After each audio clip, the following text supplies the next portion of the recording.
My name is Rebecca and I'm here to bring the word today. It's so lovely to see you all. Today I'm going to be talking about God's promises and how they have helped me. This series that we're doing at the moment is all about Jesus and how he is the good that has overcome all of the bad. Through him we get to experience the good that God has intended and wants for us. And that's why Jesus is the G-O-A-T, the GOAT, which stands for, do you remember? The greatest of all time. Yes, that's right. Okay, so I've got a confession to make. I used to think that God's promises were stupid. People at home, did you hear the gasp in the room? People are shocked. You can't say that, Beck. I thought they were stupid. I thought they were useless. And I thought they were like a fairy tale that was for other people, but not for me. You see, I'd heard about God's promises. People used to talk about them when I went to church, and they said so many nice things, but my life wasn't nice. I asked God to be my forever friend when I was 9. Do we have any 9-year-olds here today? 1, 2, 3, 4, 5, 6, 7, 8. Ben, you're not 9. Are you 90? No, maybe not 90. I asked Jesus to be my forever friend when I was 9. But bad things kept happening in my life. I couldn't see how God was helping me in real life. You see, when I was 9, my parents broke up and my dad moved out. And I cried more tears than I thought I ever could. When I was 10, I couldn't get my spelling words right. And I couldn't read very well, even though I practiced all the time. When I was 11, I got to be sports captain because we were having a mini Olympics. But then I got chickenpox and I missed the whole thing. I moved primary schools 5 times, so I went to 5 different primary schools, and making friends each time was really tough. And some of the kids I met weren't nice. When I was 16, my parents got back together again, but then they broke up again. So I was back where we started. When I was 17, this one's a little bit funny, but it's still bad. It was really bad at the time. When I was 17, I went for my license test, and I did really well, but I made one mistake. And that mistake is that I crashed into another car. Yeah, it was bad. I didn't get my license that day. When I was 21, I didn't get into the university course that I wanted to, that I'd been working towards for 4 whole years. I felt like a failure. And when I was a grown-up, having babies broke my body, and I wasn't strong and healthy anymore. Then worst of all, one of my kids died. He got cancer, and even though he fought really hard and we prayed, he still died. What good are God's promises when all that hard stuff still happens? I thought in my heart that God's promises said that bad things wouldn't happen to me if I became Jesus' friend. But you know, that's not what they say. I was wrong. I thought that it would mean that I would be happy all the time and that nothing bad would happen. But it's not true. I actually one day picked up the Bible and started reading it for myself, and I realized what God's promises actually say. And never, not once, does he promise that nothing bad will happen. And when we read the promises that came out of that goo, Hadassah, Portia, did any of those promises say nothing bad will ever happen to you? Did they say that? No, they didn't. Thank you, Tessie. In fact, one of God's promises actually says, in this world you will have trouble. Ugh, that doesn't sound so good. But then it gets better. Then it says, God, this is Jesus talking, but take heart, I have overcome the world. And that means don't worry because God wins in the end.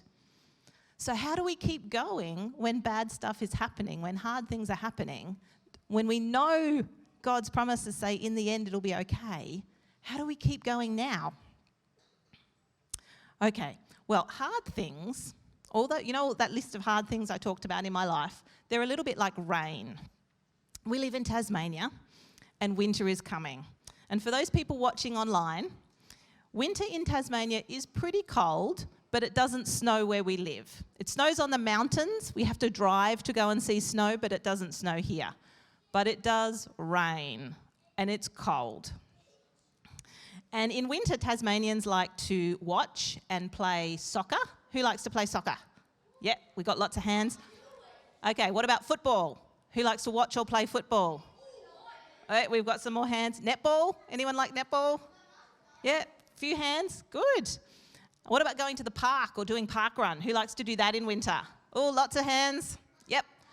Tasmania, we get out in winter. We don't stay home just because there's going to be a little bit of rain maybe. But what we do to make ourselves comfortable is that we put on different clothes, or we have different things that we wear. So if I'm going to go for a walk on the beach in winter time, I will wear maybe a coat, a raincoat, and I might have some waterproof pants and some gumboots, and I might take an umbrella. And when I have all of those things keeping me dry, the rain is okay. If it rains, I don't mind. It's all right. I'm perfectly comfortable. And I've even heard people say there's no such thing as bad weather, just wrong clothes. So if we're dressed for the rain here in Tassie, we can still go out and we can still do everything that we want to do. And I've brought along some of those things that I thought I would put on. So I've got a coat. I don't know how to do that with the microphone. I'll just have to put it on and then talk and then put it on.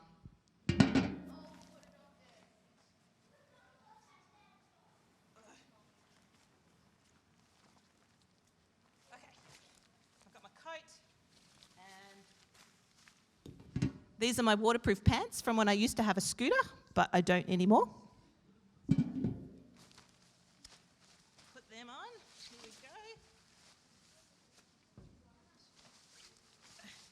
These work pretty well. And I've got my coat. And then I've got my red gumboots. These work good too. I wear these in the garden.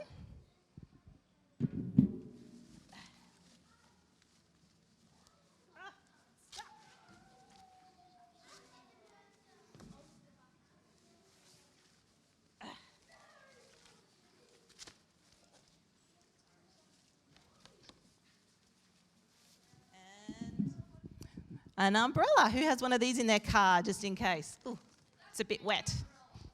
Yeah, this is my son's umbrella. You'll see later. Okay, so when I have all of these things on, I'm ready for whatever the weather brings. And these are a lot like God's promises. God doesn't promise to stop it raining, just like God doesn't promise to stop bad things happening in our lives, but He does promise to help us when the bad things come. Just like the umbrella and all of my clothes mean that if I get wet, I don't mind. I'm okay. And when Jesus died on the cross, everything looked ruined.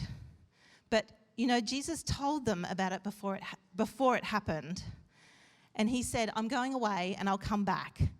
And if the disciples had remembered that promise, those 3 horrible death days might not have been so bad because they would have had hope. And we have hope, because our story isn't finished yet. So how's my life going? Well, it's not finished yet either, but mobile phones and computers got invented, and they helped me with my spelling and my reading. God gave me some beautiful lifelong friends. My parents got back together, and they've been together for more than 25 years now, and they're going great. I passed my driver's test a week later, and I've never had a crash since. I got into the uni course the next year, and I eventually got the job I wanted. There are kind doctors who are helping me to get strong and healthy again. And while my son is still dead, I know that I'm going to see him again. And that means I can keep going.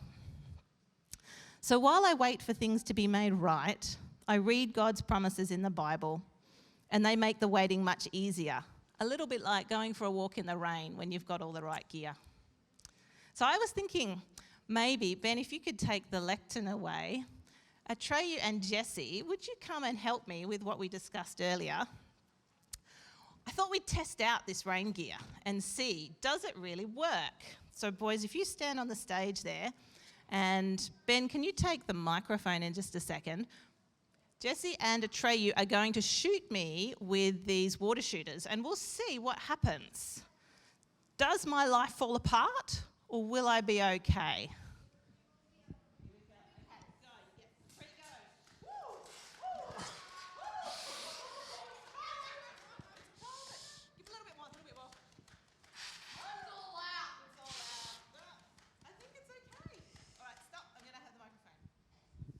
Thank you very much. Look, I got very wet, but I'm okay.